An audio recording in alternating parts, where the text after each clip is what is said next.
Doğu Türkistan Enformasyon Merkezi'nin aldığı son bilgilere göre Çin işgalci yönetimi Doğu Türkistan'da gerçek yüzünü gösteriyor. Başkent Urumçi'de sıkı yönetim devam ediyor, sokaklarda Uygurlardan daha fazla Çin polisi dolaşıyor. Uygurların yoğun yaşadığı Döngkövrük, Akkuvuk gibi bölgeler boşaltılmış durumda, önceden burada ticaret yapan çok sayıda Uygur lokanta ve esnafları kapatılmış, dükkan sahipleri memleketlerine kovulmuş. Biraz da olsa özgür nefes almak isteğiyle Çin eyaletlerine giden Uygurlar da Çin'in baskılarına maruz kalıyor. Konuyla ilgili açıklama yapan ETİÇ Başkanı Karakaş, Doğu Türkistan sorununu baskı ve zulümlerle çözülmeyeceğini bir kez daha uyardı ve şunları ifade etti. Doğu Türkistan'da bıçak kemiğe dayandı. Çin'in silah gücü kullanarak yürüttüğü baskıcı uygulamaları Uygurların kalbinde sönmez bir nefret ateşi yakmıştır.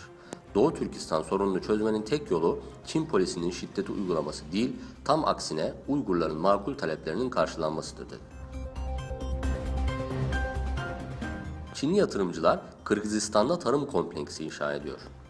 Kırgızistan yetkililerinin açıklamalarına göre Çinli yatırımcılar Kırgızistan'ın Çuy vilayetinde 2 milyar yuanlık bir tarım kompleksi inşa ediyorlar. Cumhurbaşkanı Erdoğan'la Rusya Devlet Başkanı Putin telefon görüşmesinde Irak Kürt Bölgesel Yönetiminin referandum teşebbüsüne değinerek Irak ve Suriye'nin toprak bütünlüğünü vurguladı. Aynı zamanda Irak parlamentosu Kerkük'e askeri güç gönderme kararı alırken İran Dışişleri Bakanlığı'ndan sınır kapılarını Irak Kürt Bölgesel Yönetimine kapattığı duyuruldu. Kuzey Kore'den Amerika Birleşik Devletleri'ne uçaklarınızı vururuz tehdidi. Kuzey Kore Dışişleri Bakanı Ri, hava sahamızda olsun ya da olmasın ülkemizin yakınlarındaki Amerikan bombardıman uçaklarını vururuz diyerek ABD'yi tehdit etti.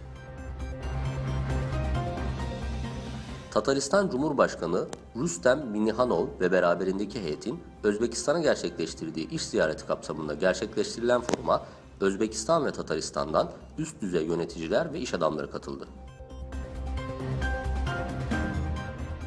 Kazakistan'da medya yasasına değişim teklifi. Kazakistan'da medya ile ilgili yasa tasarısının geri çekilerek yerine hemen yeni bir yasa tasarısı üzerinde çalışmaya başlanması teklif edildi.